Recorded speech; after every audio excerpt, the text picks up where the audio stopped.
Le député de Vendée, Philippe Latombe, est mon grand invité aujourd'hui dans Smart Tech, membre du groupe Les Démocrates, mais surtout figure politique active, respectée dans l'écosystème tech français pour sa maîtrise de ces sujets, engagé sur le logiciel libre, la protection des données personnelles, puisque Philippe Latombe, merci d'être connecté avec nous. Vous êtes un des membres représentants de l'Assemblée nationale à la CNIL.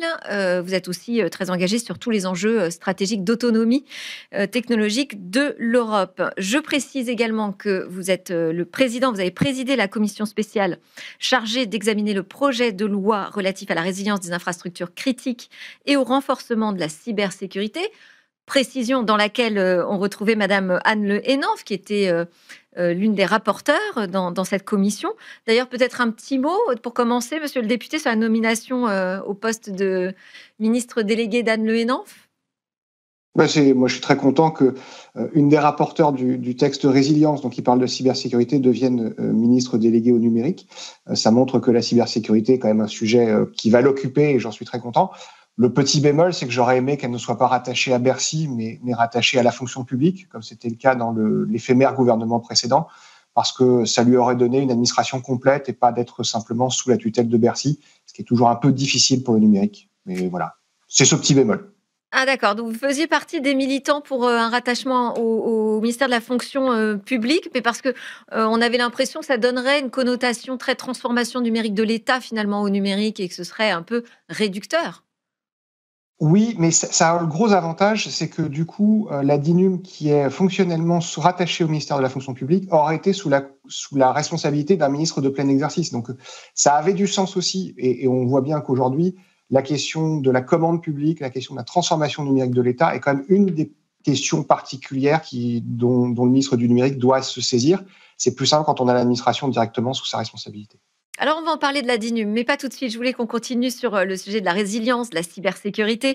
Donc, ce texte, ce texte de projet de loi, vous l'avez amendé, qui a été voté par le Sénat, vous l'avez amendé en septembre. Est-ce que vous pouvez nous préciser aujourd'hui quelle est la stratégie, finalement, nationale en matière de cybersécurité et de résilience? Qu'est-ce qu'on a choisi Alors, aujourd'hui en France? le texte, il a le gros avantage d'abord d'être un projet de loi. Donc, ça veut dire qu'il est passé entre les mains du Conseil d'État, ce qui n'est pas fréquent depuis quelques Ouais. mois, années. Et il transpose 3 directives en même temps, ce qui permet d'être sûr qu'il n'y a pas d'incohérence entre les directives qui sont transposées, entre NIS 2 et DORA, par exemple, entre REC et NIS 2, parce qu'un certain nombre d'entreprises ou d'organisations seront concernées par les 3 textes. La stratégie aujourd'hui, c'est ce qu'on a fait avec le Sénat et on continuera dans ces pas. Et je remercie d'ailleurs Olivier Cadic du travail qu'il a fait au Sénat. C'est qu'on souhaite une transposition qui soit une transposition la plus juste possible pour que ça soit pas ni une sous ni une surtransposition, parce qu'une sous-transposition législative entraînerait forcément une surtransposition administrative, c'est-à-dire qu'il y aurait beaucoup de textes d'application qui n'auraient pas été cadrés par la loi, et donc il pourrait y avoir une créativité administrative assez importante, ce qu'on a cherché à limiter.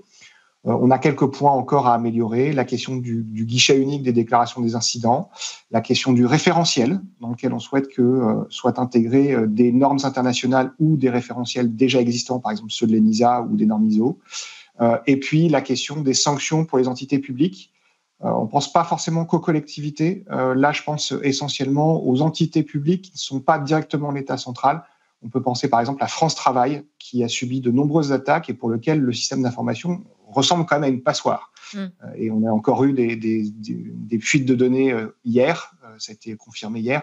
Voilà, il va falloir qu'on fasse quelque chose et il faut que les entités publiques prennent conscience qu'il peut y avoir une sanction. Pour autant, on nous dit que une fois que cette transposition sera votée, on aura encore sans doute 2, 3 années pour être vraiment conforme à la volonté du texte, en particulier de Nice 2. Donc ça veut dire que le côté passoire, on va encore vivre avec quelque temps. Oui, très certainement, mais parce qu'on part aussi de très très loin sur un certain nombre d'organisations. Par exemple, pour les entreprises qui sont soumises à DORA ou à REC ou à NIS version 1, la maturité est déjà là. C'est justement tout l'intérêt de NIS 2, c'est d'abaisser le niveau d'exigence à des collectivités ou à des entités de plus petite taille. Et donc forcément, ça veut dire qu'il y a du travail à fournir pour être au bon niveau. Mais c'est l'objectif du texte. Donc on ne pourra pas demander à des PME qui seraient soumises à NIS 2, qui n'étaient pas préalablement à NIS 1, d'être au niveau de Thales ou de Airbus. C'est pas possible. Il va leur falloir du temps, parce que ça nécessite du temps homme, ça nécessite des investissements, et ça nécessite assez fondamentalement un changement de gouvernance pour intégrer la cybersécurité comme un risque particulier, au même titre que la perte d'un client ou que une perte d'approvisionnement. Alors, l'arrivée de Anne Le Hennan, justement, au gouvernement, est-ce que ça va accélérer peut-être l'adoption de ce texte? Ça va être une de ses priorités? On peut Non, l'imaginer? ça va pas l'accélérer. Non, on a reçu le calendrier du Ah, gouvernement. Le résilience sera examiné en janvier, c'est-à-dire après les textes budgétaires. Il n'y a pas de bande passante aujourd'hui, autre que les textes budgétaires, jusqu'à la oui. fin du mois de décembre. Et donc, la mauvaise nouvelle, c'est qu'on pensait que peut-être que entre deux morceaux du texte budgétaire, milieu novembre, on aurait pu passer 3 jours sur résilience. Ça a été reporté à janvier, ce qui n'est pas forcément mal parce que les textes budgétaires sont tellement éruptifs que ça aurait certainement été peut-être un texte défouloir, et donc ça n'aurait pas forcément été la meilleure des choses pour résilience. C'est un texte qui mérite du sérieux et du travail. Le faire début janvier, moi, ça me va très bien, parce qu'on sera en petit comité, on ne sera pas forcément tous présents parce qu'ils seront tous fatigués sur le texte budgétaire, donc on pourra travailler sérieusement. Avec ceux qui connaissent bien le dossier, quoi, c'est ça que vous nous dites. C'est un Euh, peu ça l'idée. OK. Pour rester sur, la question, vous parliez du sujet du guichet unique. Aujourd'hui, on a l'ANSSI qui est l'agence nationale, qui pilote la sécurité des systèmes d'information pour l'État. On a aussi cybermalveillance.gouv.fr.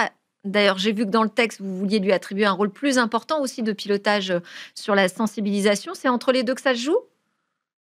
C'est pas entre les deux. L'ANSSI ne pourra pas gérer l'accompagnement de toutes les entités qui seront soumises à NIS 2. Surtout si on intègre toutes les collectivités à partir de 30 000 habitants, ça fera une masse phénoménale. Mmh. Il faut que l'ANSSI reste coordonnateur des grandes directives de politique publique. C'est pour ça qu'on lui a confié l'objectif de définir la politique cyber de l'État et de la nation.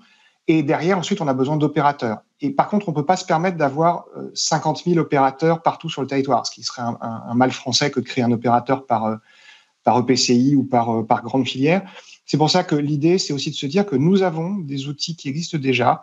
Le 17 Cyber est un outil qui permet d'être cohérent sur le territoire national, qui permet d'homogénéiser les choses, et donc on veut lui confier une forme de cohésion territoriale pour que qu'on soit en Vendée, comme à Paris, comme du côté de Marseille, on ait le même niveau de réponse quand on est une TPE-PME qui a un souci numérique avec une attaque.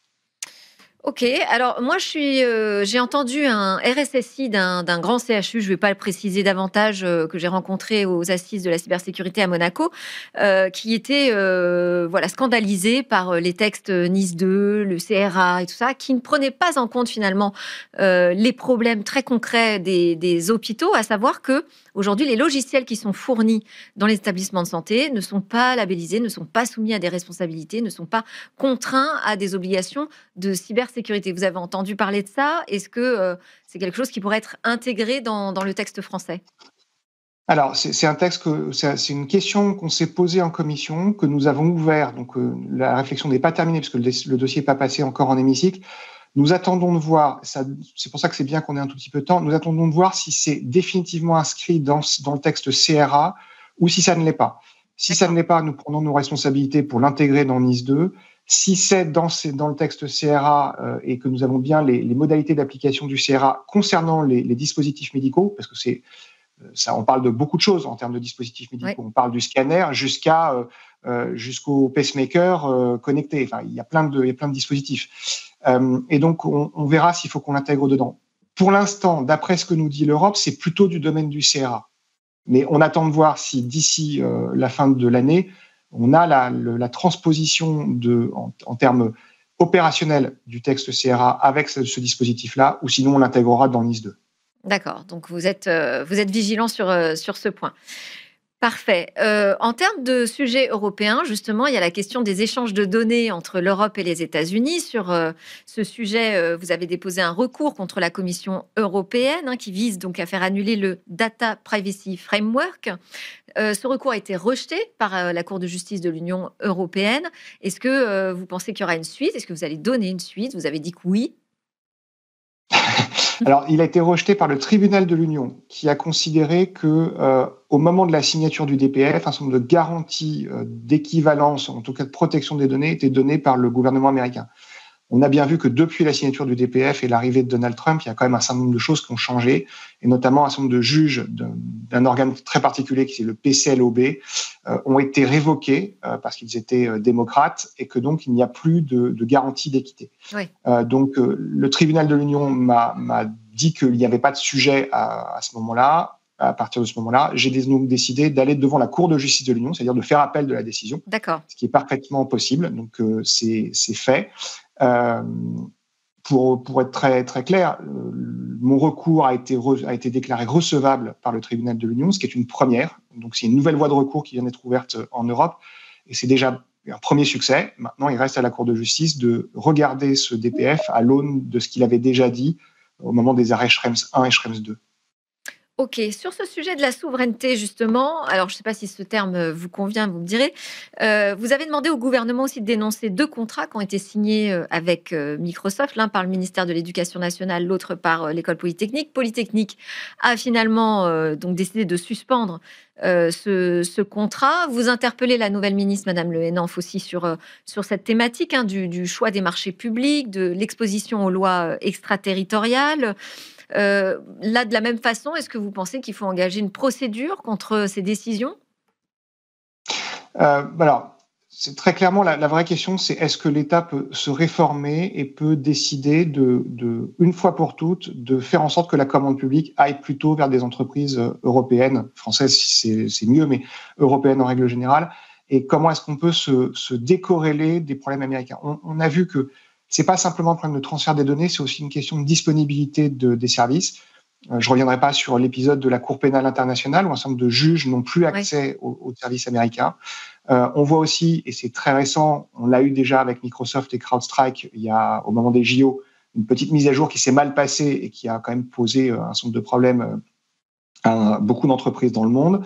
On a eu la même chose il y a quelques jours avec AWS. On voit bien que la concentration des outils utilisés par l'ensemble des organisations, que ce soit des entreprises ou des États, et que ce soit des outils américains, pose un problème de droit et pose un problème technologique, et que donc il faut qu'on arrive à s'en défaire le plus possible. Ça ne veut pas dire qu'on peut faire d'un seul coup, mais voilà.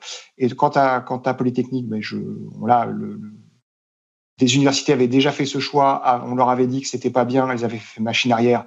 Polytechnique a été obligée de faire machine arrière. Bon, très bien. Je constate malheureusement que l'éducation nationale n'est pas encore trop dans ce système-là.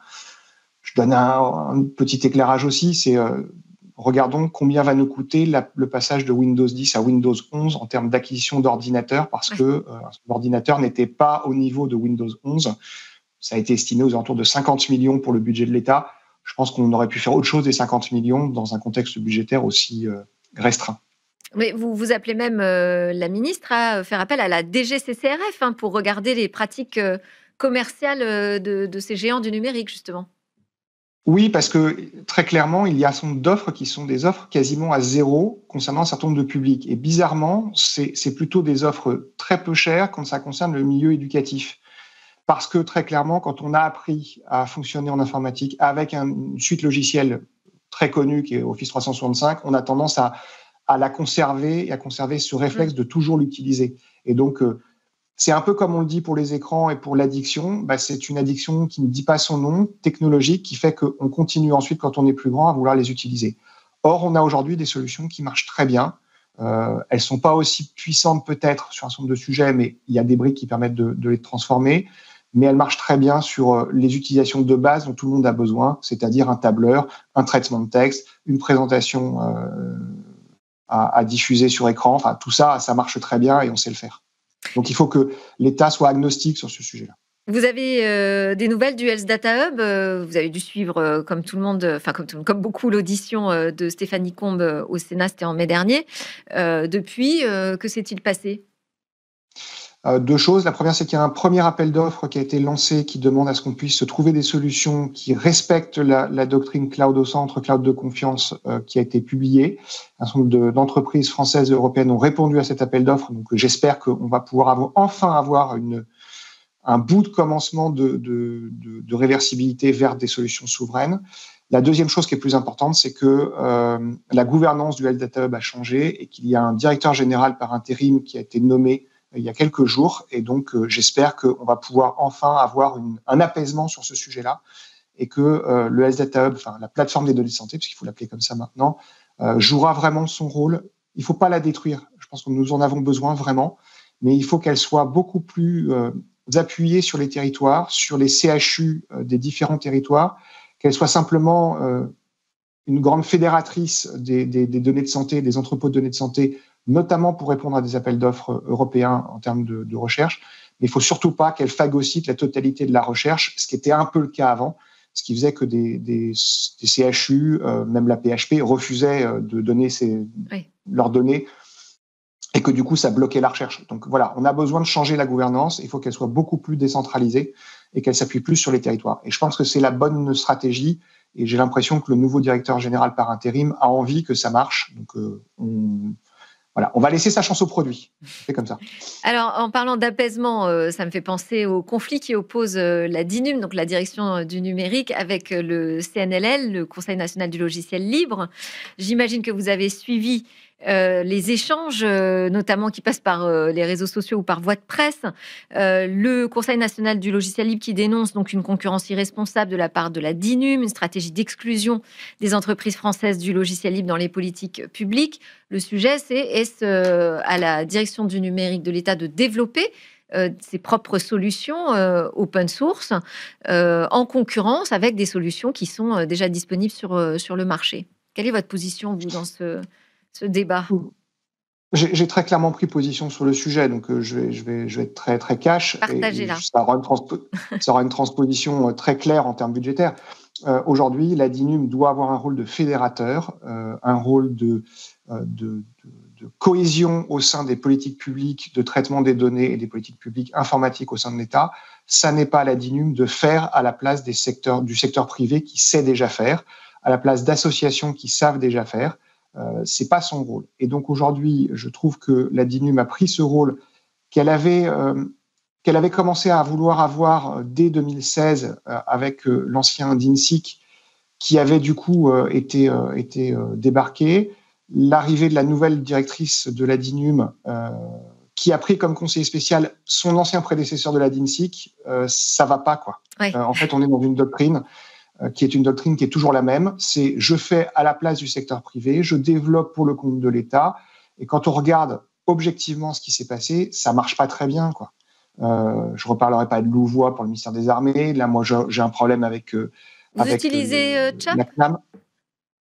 On utilise CHAP, ouais, dès qu'on peut, mais il faut qu'on ait la possibilité de le faire parce qu'un certain nombre de personnes refusent de le faire. Mais on va être obligé de. Ce qui est très bien hein, qu'on puisse utiliser ces logiciels-là. On a des logiciels qui sont en cours de développement, qui sont des logiciels français qui marchent très bien.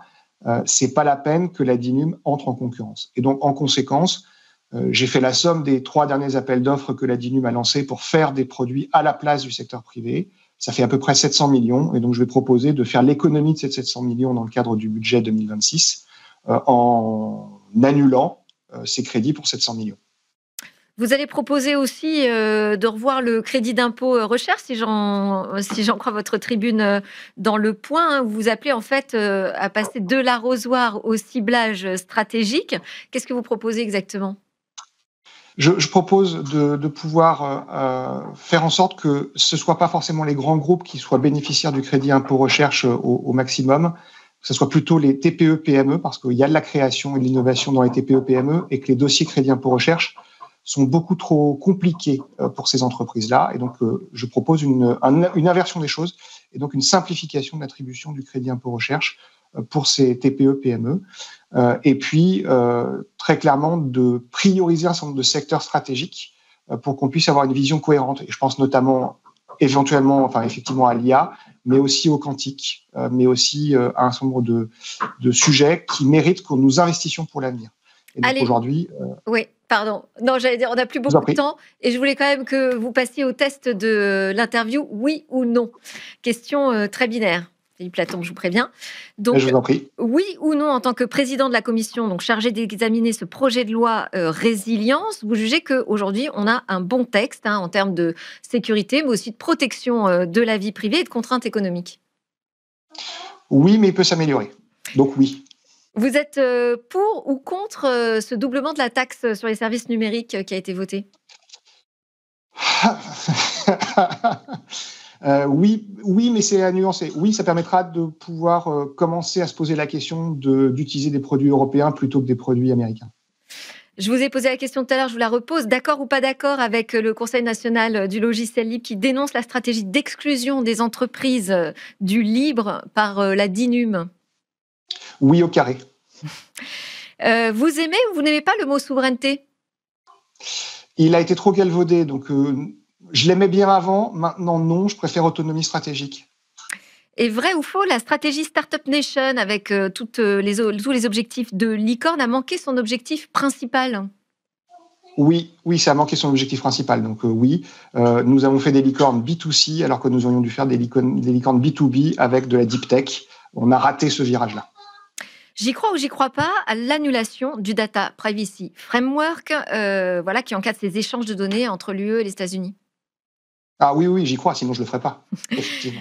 Mais alors du coup, c'est mieux ou c'est moins bien d'avoir aucun cadre pour ces échanges? Ah, il faut qu'on ait un cadre, mais il faut que ce soit un cadre respectueux des valeurs que nous avons en Europe sur la donnée personnelle. Rêve ou cauchemar l'IA générative selon vous? Ah, un rêve, c'est l'avenir, c'est une révolution. Et votre prochaine question au gouvernement?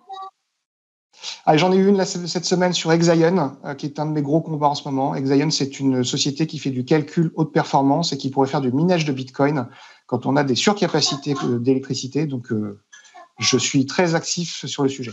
Merci beaucoup, Philippe Latombe, d'avoir répondu à toutes mes questions, y compris les oui ou non. Je rappelle que vous êtes député de la première circonscription de Vendée, membre du groupe Les Démocrates. Merci encore.